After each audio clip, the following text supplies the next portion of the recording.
కావలి municipal పరిధిలోని మద్దూరుపాడు సమీపాన ఉన్న టిడ్కో గృహవాసుల సమస్యలను పట్టించుకోకపోవడంపై బీజేపీ రాష్ట్ర నేత కందుకూరి వెంకట సత్యనారాయణ ఆగ్రహం వ్యక్తం చేశారు. శనివారం బీజేపీ పార్టీ నేతలతో కలిసి టిడ్కో గృహాల్లో ఉన్న సమస్యలను ఆయన పరిశీలించడం జరిగింది. స్థానిక ప్రజల నుంచి సమస్యలు తెలుసుకుని అధికారుల తీరు పట్ల విమర్శలు గుప్పించారు. సంవత్సరాలు గడుస్తున్న టిడ్కో గృహవాసుల సమస్యలను పరిష్కరించకపోవడం దారుణమని విమర్శించారు. గత వైసీపీ ప్రభుత్వం దారుణంగా వ్యవహరించిందని ఈ సందర్భంగా పేర్కొన్నారు.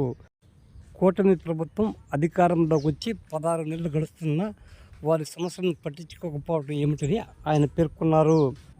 బీజేపీ పార్టీ తరఫున పోరాటం చేసి సమస్యల పరిష్కారానికి కృషి చేస్తానని పేర్కొన్నారు. ఈ కార్యక్రమంలో బీజేపీ కావలి నియోజకవర్గ ఇన్ఛార్జి సివిసి సత్యంతో పాటు పలువురు బీజేపీ నేతలు పాల్గొన్నారు. ఈరోజు తుఫాను వచ్చి 6 రోజులైంది. ఈ యొక్క టిడ్కో ఇళ్ళు కట్టడం కేంద్ర ప్రభుత్వం నిధులతోటి ఆ రోజు మనకు ఆంధ్రప్రదేశ్కి నరేంద్ర మోడీ గారు శాంక్షన్ చేసి ఇవ్వడం జరిగింది.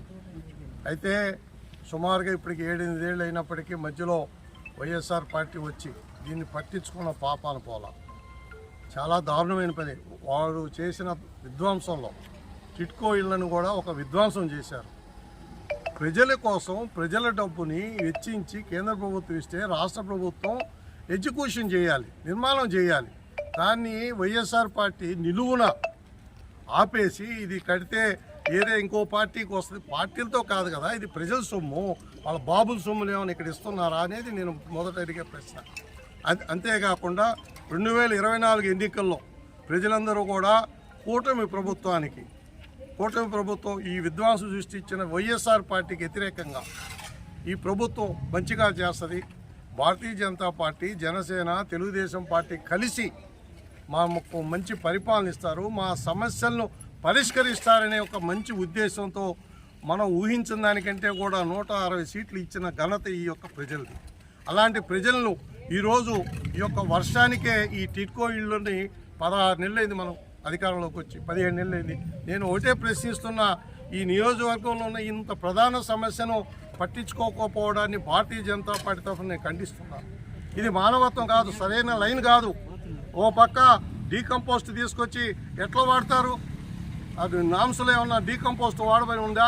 దాంట్లో సూదులు, దబ్బలాలు, అనేక రకాల ఈ విధమైన గాజు పెంకులు ఈ విధంగా చేస్తే అసలు మీ డబ్బులు తీసుకున్నారా లేదా?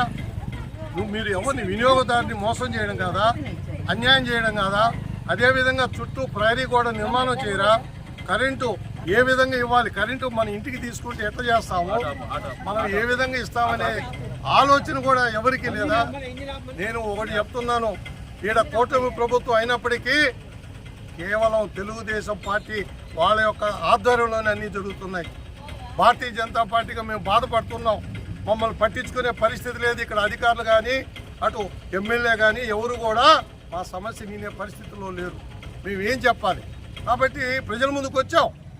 ప్రజలు, అధికారులు, ఈరోజు మున్సిపాలిటీ కమిషనర్కి ఫోన్ చేశాం, మంత్రి నారాయణ గారికి ఫోన్ చేశాం, ఎవరు కూడా అందుబాటులో లేరు. ఎమ్మెల్యే కావ్య కృష్ణారెడ్డి కాదని ఏ మంత్రులు కూడా మాతో పలికే పరిస్థితి లేదు. కాబట్టి వాస్తవాన్ని కూడా గ్రహించాలి. ఏది ఏమైనప్పటికీ భారతీయ జనతా పార్టీ ప్రజల తరఫున నిలబడుతుంది. ప్రజలే మాకు ముఖ్యం. మేము ఈ ప్రజల యొక్క మంచి కోసము విధ్వంసమైన ఈ రాష్ట్రాన్ని ఏ విధంగా అయినా బాగుపరచాలని నరేంద్ర మోడీ గారు, అమిత్ షా గారు ఆ స్థాయిలో నిర్ణయం తీసుకొని కూటమి ప్రభుత్వంతో కలిసి ఇక్కడ మేము పోటీ చేసాం ఎన్నికల్లో. అయితే వచ్చిన తర్వాత మేము ఈ సోద్యాలు చూస్తున్నాం, కానీ సమయం సందర్భం రావాలని ఎదురు చూసాం. ఈరోజు ఇంత అన్యాయం, మోకాళ్ళ లోతు నీళ్లు. ఈరోజు 6వ రోజు అయితే ఇక్కడ మోకాళ్ళ లోతు నీళ్లు ఉన్నాయి. ప్రహరీ కూడా కట్టించరా? 8 సంవత్సరాలు అయితే మీరు కాంట్రాక్టర్ని అడగరా, డిమాండ్ చేయరా, కాంట్రాక్ట్ నిలదీయరా? ఇక్కడ ఎట్లా ఇచ్చారు మీరు పొజిషను? ఏమి ఇన్ఫ్రాస్ట్రక్చర్, ప్రాథమిక అవసరాలు లేకుండా మీరు పొజిషన్ ఎలా ఇస్తారని నేను అడుగుతున్నా. భారతీయ జనతా పార్టీ తరఫున నేను అడుగుతున్నా. గ్రావెల్ ఎందుకు తోలరు? డీకంపోస్ట్ ఎందుకు తోలుతారు? మీటర్లు ఎక్కడ ఇచ్చారు? 2 అడుగుల లోతు నీళ్లు వచ్చేస్తే మీటర్లు మునిగిపోతున్నాయి. కేవలం ఇల్లు కట్టి ఇవ్వడమే కాదు, ఇళ్ళకు కావాల్సిన ప్రాథమిక అవసరాలు ఏవైతే ఉన్నాయో అవన్నీ కూడా కేంద్ర ప్రభుత్వం సమకూర్చమని మీకు పుష్కలంగా నిధులు ఇచ్చాయి.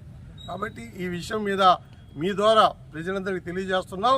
మరలా కూడా ఇంకోసారి చెప్తున్నాను, ఈ నియోజకవర్గంలో కేవలం తెలుగుదేశం పార్టీ చెప్పిన ఎమ్మెల్యే గారు చెప్పిన పనులే జరుగుతున్నాయి తప్ప మేము చెప్పిన ఏఈ కూడా జరిగే పరిస్థితి లేదు. మేము అడిగినా కూడా సమాధానం చెప్పే స్థితిలో లేదు. కాబట్టి మీ ద్వారా ప్రజలు చెప్తున్నాం, ఈరోజు సమస్య ఇంత బండింగ్ సమస్య అయితే దీనికి తాత్కాలికంగా కాదు కదా. మనం ఒక ఇల్లు కట్టుకోవాలంటే ఎలా కట్టుకుంటాం?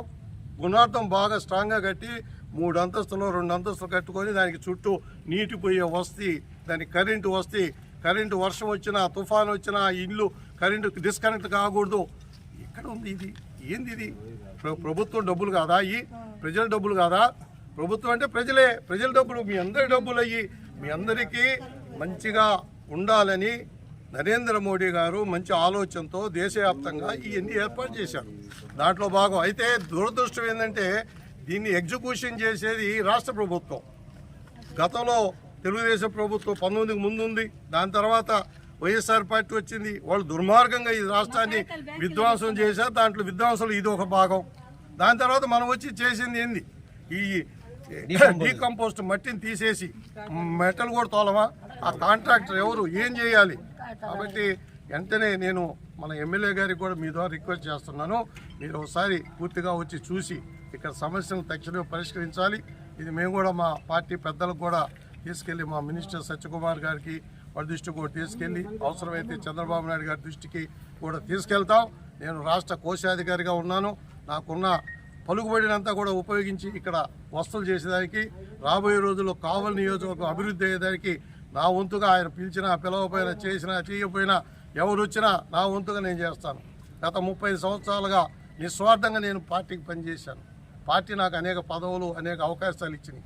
దాన్ని అంతా కూడా నియోజకవర్గ అభివృద్ధికి ఇలాంటి కష్టాలు ఉన్న ప్రాంతాలకు వెళ్ళి ఖచ్చితంగా చేస్తానని మీ ద్వారా ప్రజలకు హామీ ఇస్తూ ఈరోజు ఇలా యొక్క విషయాన్ని ఆర్డీఓ గారి దృష్టికి, మంత్రి నారాయణ గారు మున్సిపల్ మినిస్టర్ మంత్రి నారాయణ దృష్టి గారికి వారికి కూడా ఈ ఫోటోలన్నీ పంపించి అవన్నీ చేస్తామని మీ ద్వారా వాళ్ళకి తెలియజేస్తూ ఈరోజు ఈ యొక్క చాలా బాధగా ఉంది నాకు. నేనేదో మాట్లాడడం కాదు, చాలా బాధాకరమైన విషయం. ఎవరింట్లో డబ్బులు ఇస్తున్నామా?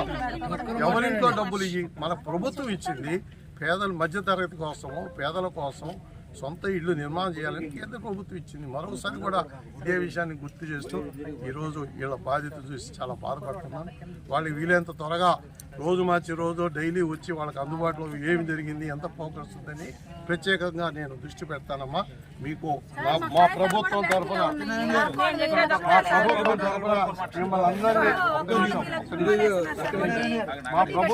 మిమ్మల్ని అందరినీ క్షమాపణ నేను కోరుకుంటున్నాను. ఎందుకంటే మాదే బాధ్యత.